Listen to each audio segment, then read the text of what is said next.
Hey, Kat, welcome back. Hi, hi, Finally. hi. Good to have you and Sky on the show. My goodness, Yeah, it's been man. like It's been a while. forever, Yeah, man. Oh my so God. long. You But the know? both of you were doing so well. Yeah, cannot lah. We need our full force, Then Yeah, only man. Yes, then only the podcast sounds good. betul Correct. betul. Missing the Ah, gang. yeah. Hey, Kat, do you know about a company called iPay88?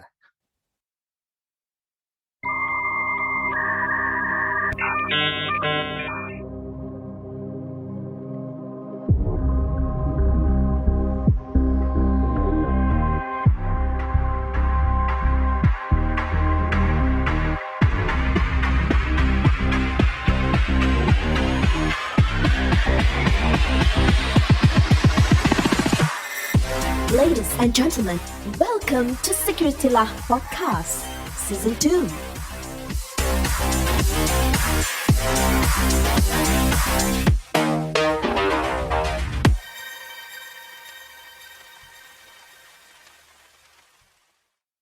Yes, I know IP88. Because of my full-time daytime job, I have actually come across IP88 and even attended their events. Oh, They're a payment gateway, right? oh, their payment gateway. So what do they do essentially? I mean, from what you understand. Well, they actually, you know how when we make purchases online or do e-commerce and e-shopping and stuff like that. So they actually provide the services to allow consumers and people like you and me to make the payment via online. Oh, wow. So they'll be processing stuff like credit card information, right? Whether debit or credit card, right? Yep. Correct. Okay. No, because you know why? I just read this news clipping that was saying that, they had a breach, and I don't know. I was actually not so clear as to what the breach is about. Did you guys have a chance to know what was happening? Yeah, Mm, actually, I think I actually even saw the announcement which they made, announcing that a breach had happened. From what I recall about the announcement which they made, it was like also very vague. It was like it just informed of a breach, but I don't think it was very helpful as like not much more information was given. But then that's just me. I mean, did you get to see the announcement? Do you feel that actually there was like enough information which they shared? Would it have fulfilled, regulators' requirements and stuff like that? I mean, from my point of view, I think they were being too general in their comments. It is basically a scripted information given by marketing rather than the real thing. But to be fair to them, we don't have a law against those things. My positive outlook was at least they came forward and said they did. Whether it was a forced thing or not, we don't know. But better than some banks who, after so many years, they still refuse to admit that there was a breach. Okay, so I just managed to Google and get an article. It seems in the statement, this company IP88 said that investigation was initiated on May the 31st. Now is August. So you're talking about June, Mm. July, August, 3 months late. Wow, don't you guys think that's a bit too long to say that you had a breach? Yeah. At least if they inform earlier, then their customers could take some necessary measures, kan? I use my online transactions thoroughly. I mean, I buy domains, I buy books, I practically do everything online. So, and I know I've definitely have encountered an IP88 pay page, and you put in your credit card, and then it gives you a challenge and says that okay, please put in your OTP so that we can validate a transaction Mm, and all mm, that. mm. I definitely have done that. So I now now it dawns to me, yeah, I would have done that.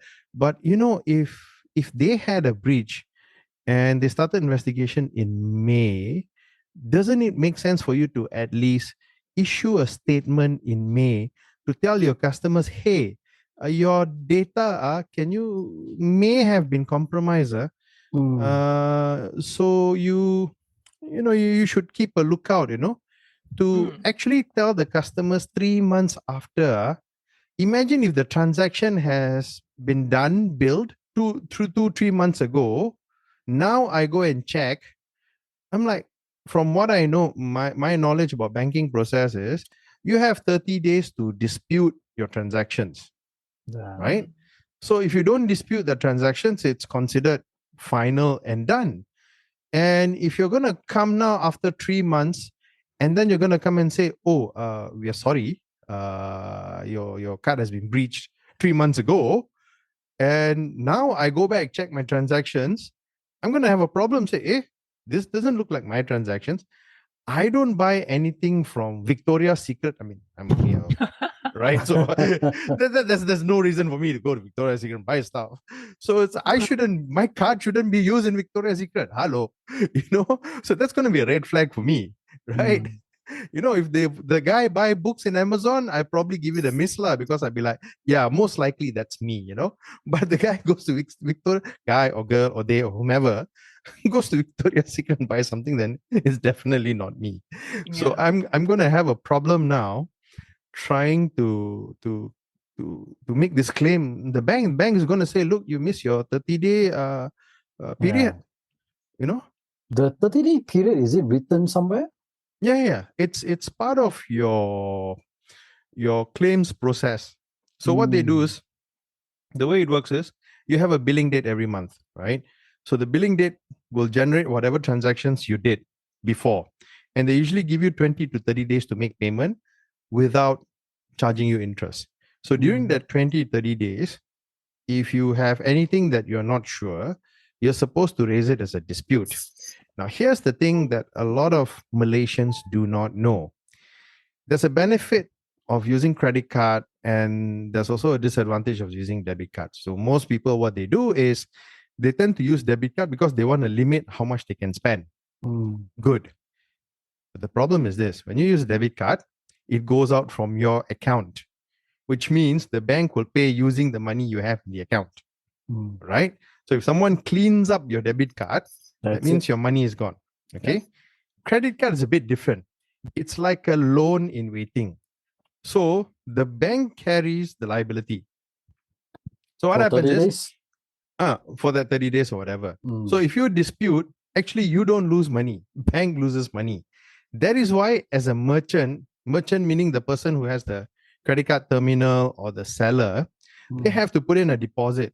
So in the event that such a fraud happens, the bank can say this transaction is disputed. We are going to claw back that amount from your merchant account. So in that sense, that's why this payment ecosystem is kind of a bit secure, but it depends on what mode you use it, you see. One question though, how does iPay88 come into the picture in terms of the entire payment flow? Let's say if I buy something using my Touch and Go, at the back end, we are still using iPay88. So the way it works is iPay88 is a payment gateway. So what they do is they are responsible in processing payments. So they can either process payments directly, or they have a backend bank that does clearing for them. So the only difference is, I'm sure you would have heard of the standard called PCI DSS. Yeah. So in those standards, they define what level of processor you are. If you're just a website who's using iPay88, then you probably don't have a lot of stringent requirements for you to meet. But if you're not a website, you actually hold the card data. So in this case, iPay88 holds the card data, because some users may say, save my information so that in the future, I can make this payment, right? So in that instance, iPay88 or any payment gateway is going to store your card data. And PCI DSS, which is the standards for data security, defines that you must have adequate protection. You must have encryption, the database, and all that kind of stuff, right? So there's a whole set of standards that you can go to PCI DSS, you can Google PCI DSS, and they'll tell you what are the standards you're supposed to meet. So now the thing is this, they've just mentioned a breach. As I'm reading, I don't know, where did the breach happen? So did the breach happen at the payment gateway itself, where you're processing the payment?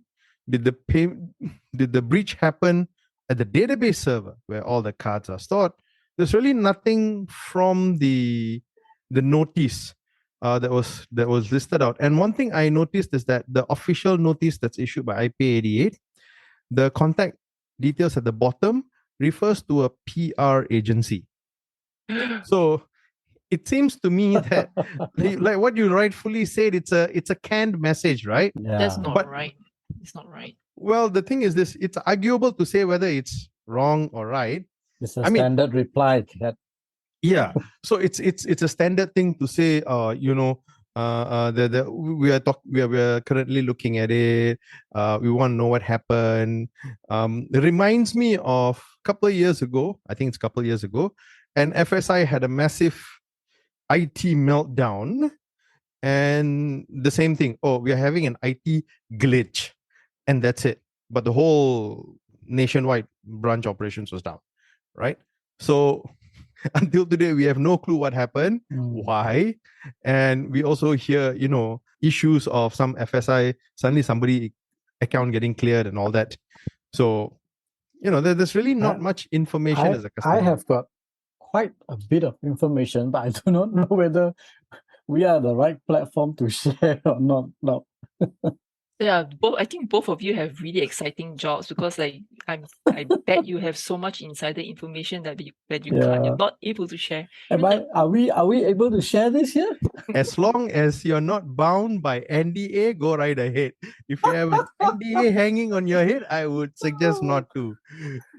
But back not to- really NDA, because you see, you and I know, I mean, just like when you were in your previous job, I get to talk to people like you, and sometimes we share information over a cup of tea. yes. So, and I've seen that actually the whole thing boils down to, if I am not wrong, I think it is the breach at the card level, meaning I can actually use your card to buy things now because I have clear text information on your username and your password.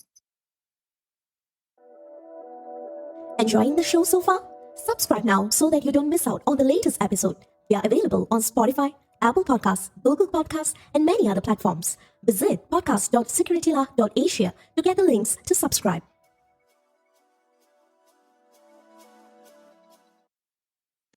Yes. And I was told that there are easily hundreds of thousands of users affected. We're not talking about a few cards here, we are talking about a lot of transactions. And the thing is, these transactions are actually affecting users. That's the reason why I think later you're going to share about the ABM article, right? That's the reason why ABM comes up and say, hey, why should we be doing the cleanup when the information was actually leaked out from the payment gateway operator? Yeah. That's what we are hearing now. See, Yeah. here the problem is that, as a user or as a customer, I will look at my bank to safeguard my money. Simple, right? Yeah. Whatever it is, I will say, okay, Bank X, I'm your customer, so you make sure that you do whatever you need to do, plan whatever you need to plan, put whatever infra, whatever not, you do whatever you need to do to make sure that my card and my information stays secure. Because you see, there's no point for me having a debit card or a credit card and I can't do online transactions. It defeats the purpose, right? So I should be able to do my transactions securely. So for example, I do a lot of transactions with Amazon. I host my own stuff. And I also buy tons of books there because unfortunately Malaysia has very, very, sorry to say, lousy collection of IT books. So I get most of my IT books from Amazon, right? So I bundle like 20, 30 books and then I buy one shot, right? So I that's me. I'm as a customer. So my risk profile in a bank will probably be quite high because I do a lot of online transactions. So for me, my bank is supposed to take care of me. So that's why I will look at the banks. So ironically, like what you said earlier, ABM, which is an acronym for the Association of Banks Malaysia, issued a statement. And it was so funny because just a couple of weeks before they issued that statement, I was conducting a public session, and in that talk, I shared my secret. I said one way for me to know if a breach has happened is I monitor for these keywords. Your security is important to us, somewhere along those lines, or we take your security very seriously, somewhere along those lines. Everybody says And that. and like clockwork, I see ABM's press release, and those keywords match exactly that. So I'm left scratching my head, and I'm like, okay. So reading through, since this is iPay88 is a huge payment processor in Malaysia, or at least around Asia. They handle quite a large volume of transactions. So grantedly that they would be processing a whole load of at least Malaysian. We talk about Malaysian context. So at least Malaysian credit card information. So there's a likelihood that some of the people there may have been, used, the card details may have been used for nefarious transactions or illegal transactions. I got listening to the both of you experts. I have, as of now, just two questions, right? If things are as what Sky said, as in the breach was at the card level, users are affected, and then the website where you do the transactions already have the information pre-filled already. I don't know that, which would mean that all the required details to be able to do a transaction is already there on the website. So what do you think users should do? Should they change their card? Is it going to be enough? Or just like, I don't know, just completely, and most probably they have to go to change more than just their payment information, but No, the issue, personal details which they. The issue here is, Kat, Mhm. the banks are still in the process of notifying the cardholders. Oh dear. The question is, do they know how much of credit card information has been out? Now, from the PR release of iPay88, doesn't indicate anything. Doesn't even say that how many % of their user base. Nothing. There's practically nothing to lean on. On the day of the breach, of the day of the notification, I was told that there was actually a Zoom call for all the banks. Oh, wow. Yeah, if Bank Negara treats that so high profilely, my guess is it has to be quite This must be serious, one of your inside info, Sky. Huh? Walao. Okay. It was like somebody just texted me, and said, "Hey, bro, do you know what happened yesterday? How come they call for 8 p.m. meeting?" I was like, "Oh my goodness, how?" Actually, I knew about the breach from someone who was inquiring in one of the security lists, asking, "Hey, did iPay88 get breached? Does anyone know anything about it?" Yeah. So that's how the cat got out of the bag quite Which cat? early months. The iPay88 breach got out of the I bag. thought our cat. No. Our cat now here with us. I'm here. So the ball was actually thrown. You see, the unfair thing was, I spoke to a couple of CIOs after that. They didn't share anything with me. I've got to clarify this. None of the information that I said was actually coming from any of the CIOs or the head of security. But their comment was, now they are left with the entire list of users, and they have to inform the users that there are transactions. You see, the problem was some of the users actually don't know. I wonder how many users actually know, because Yeah. I know I've used iPay88 and I never got any notification. What about you, Sky and Kat? Did you guys get any notification? No. You see, the thing is, that's why I asked you the question just now. You see, we do a lot of payments like Touch and Go, Grab, and all that. But these are the merchants at the front. The back end is iPay88. Am I right, Doc? Yeah, true.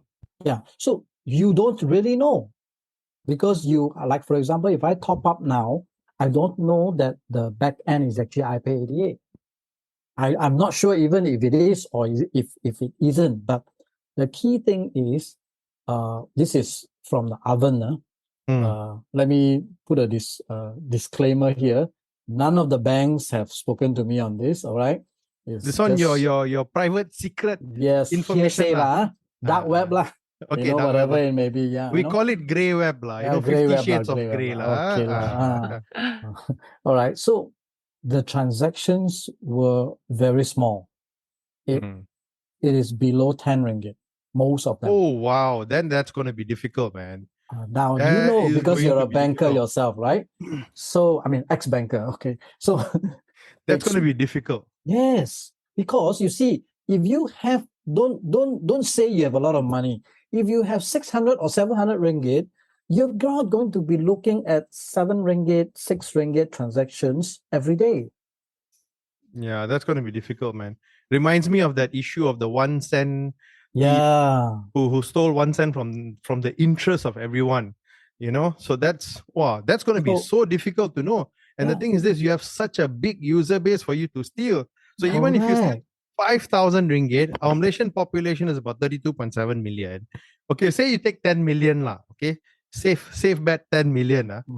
5 ringgit times 10 million. Walao eh. Is it more difficult to detect when the transactions are so small? But yes, it's more difficult to because it doesn't trace. flag anything. That's the problem. You have those amount that creates red flags.